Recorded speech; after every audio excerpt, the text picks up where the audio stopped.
The Telltale Heart von Edgar Allan Poe. True, nervous, very, very dreadfully nervous. I had been and am. But why will you say that I am mad? The disease had sharpened my senses, not destroyed, not dulled them. Above all was the sense of hearing, acute. I heard all things in the heaven and in the earth. I heard many things in hell. How then am I mad? Hearken and observe how healthily, how calmly. I can tell you the whole story. It is impossible to say how the first idea entered my brain, but once conceived, it haunted me day and night. Object there was none, passion there was none. I loved the old man. He had never wronged me. He had never given me insult. For his gold I had no desire. I think it was his eye. Yes, it was this. He had the eye of a vulture, a pale blue eye, with a film over it. Whenever it fell upon me, my blood ran cold, and so by degrees, very gradually, I made up my mind to take the life of the old man, and thus rid myself of the eye forever. Now this is the point. You fancy me mad. Mad men know nothing, but you should have seen me. You should have seen how wisely I proceeded, with what caution, with what foresight, with what dissimulation I went to work. I was never kinder to the old man than during the whole week before I killed him. And every night, about midnight, I turned the latch of his door and opened it, oh, so gently. And then when I had made an opening sufficient for my head, I put in a dark lantern, all closed so that no light shone out. And then I thrust in my head. Oh, you would have laughed to see how cunningly I thrust it in. I moved it slowly, very, very slowly, that I might not disturb the old man's sleep. It took me an hour to place my whole head within the opening, so far that I could see him as he lay upon his bed. Ha ha! Would a madman have been so wise as this? And then when my head was well in the room, I undid the lantern cautiously. Oh, so cautiously, for the hinges creaked. I undid it just so much that a single thin ray fell upon the vulture eye. And this I did for 7 long nights, every night, just at midnight. But I found the eye always closed. And so it was impossible to do the work. For it was not the old man who vexed me, but his evil eye. And every morning when the day broke, I went boldly into the chamber and spoke courageously to him, calling him by name in a hearty tone and inquiring how he was passed the night. So you see, he would have been a very profound old man indeed to suspect that every night just at 12 I looked in upon him while he slept. Upon the 8th night I was more than usually cautious in opening the door. A watch's minute had moved more quickly than did mine. Never before that night had I felt the extent of my own powers, of my sagacity. I could scarcely contain my feelings of triumph. To think that there I was, opening the door little by little, and he not even to dream of my secret deeds or thoughts. I fairly chuckled at the idea, and perhaps he heard me, for he moved on the bed suddenly as if startled. Now you may think that I drew back, but no, his room was as black as pitch, with the thick darkness, for the shutters were closed, fastened, through fear of robbers, and so I knew that he could not see the opening of the door, and I kept pushing it on, steadily. I had my head in, and I was about to open the lantern, when my thumb slipped the tin fastening, and the old man sprang up in bed, crying out, "Who's there?" I kept quite still and said nothing. For a whole hour I did not move a muscle, and in the meantime I did not hear him lie down. He was still sitting up in the bed listening, just as I have done, night after night, hearkening to the death watches in the wall. Presently I heard a slight groan, and I knew it was the groan of mortal terror. It was not a groan of pain or of grief. Oh no, it was the low, stifled sound that arises from the bottom of the soul when overcharged with awe. I knew that sound well. Many a night, just at midnight, when all the world slept, it has swelled up from my own bosom, deepening, with its dreadful echo, the terrors that distracted me.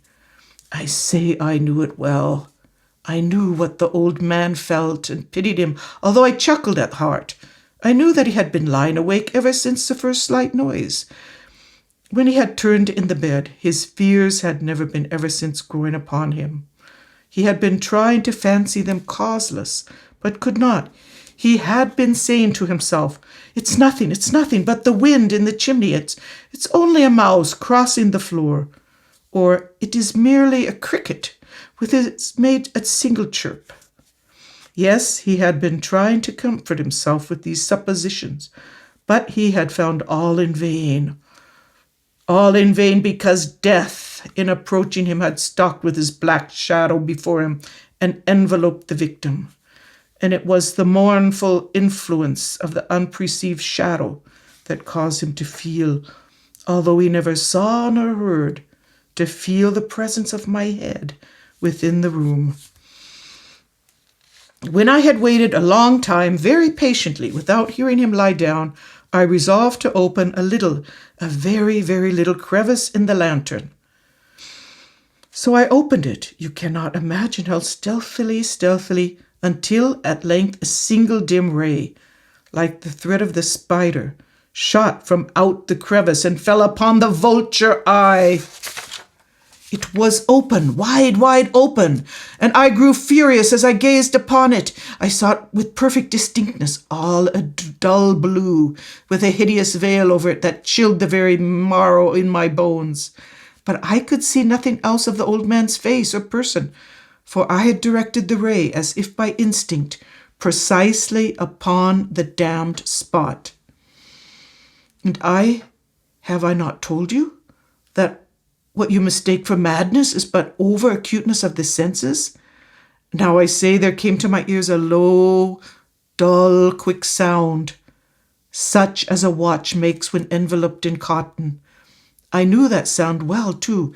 It was the beating of the old man's heart. It increased my fury as the beating of a drum stimulates a soldier into courage. But even yet I refrained and kept still. I scarcely breathed. I held the lantern motionless. I tried how steadily I could maintain the ray upon the eye. Meantime, the hellish staccato of the heart increased. It grew quicker and quicker, and louder every instant. The old man's terror must have been extreme. It grew louder, I say, louder every moment. Do you mark me well? I have told you that I'm nervous, so I am. And now at the dead hour of the night, amid the dreadful silence of that old house, so strange a noise as this excited me to uncontrollable terror. Yet for some minutes longer I refrained and stood still. But the beating grew louder. I thought the heart must burst. And now a new anxiety seized me. The sound would be heard by a neighbor.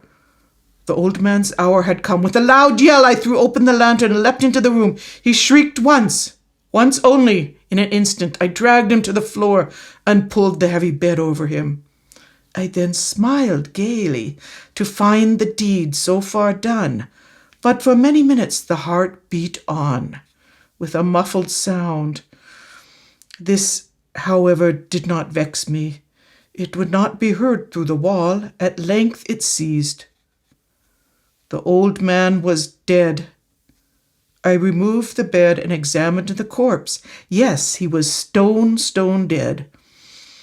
I placed my hand upon the heart and held it there many minutes. There was no pulsation. He was stone dead. His eye would trouble me no more. If you still think me mad, you will think so no longer when I describe the wise precautions I took for the concealment of the body. The night waned, and I worked hastily, but in silence. First of all, I dismembered the corpse. I cut off the head, the arms, and the legs. I then took up 3 planks from the flooring of the chamber and deposited all between the scantlings. I then replaced the board so cleverly, so cunningly, that no human eye, not even his, could have detected anything wrong.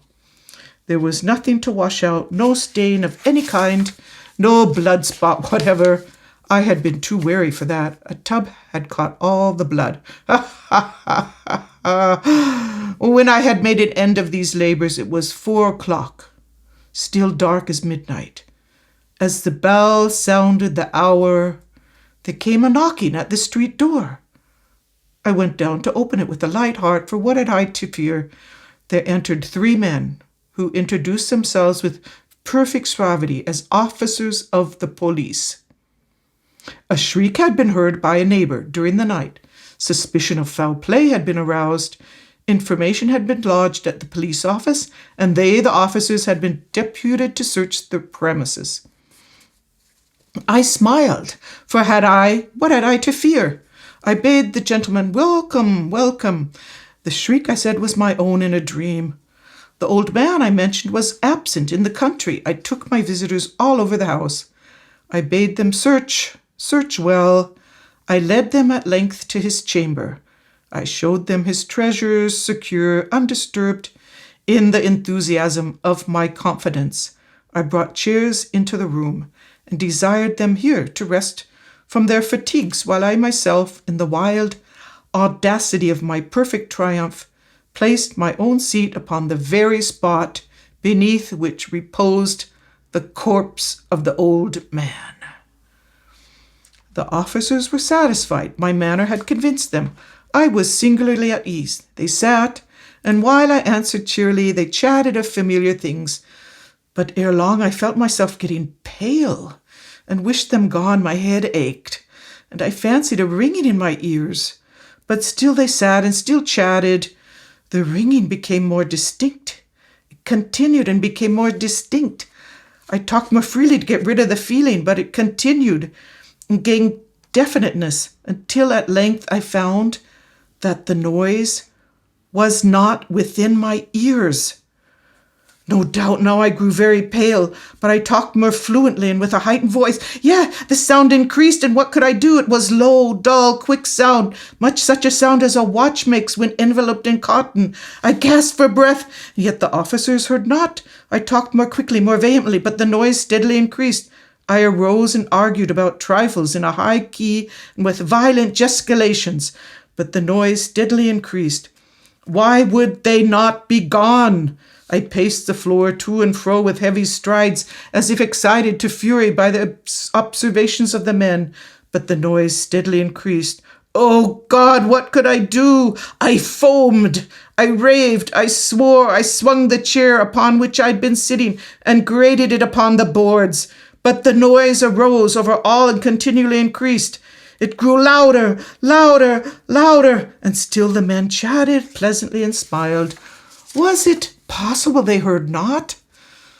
Almighty God, no, they heard, they suspected, they knew, they were making a mockery of my horror. This I thought, and this I think, but anything was better than this agony.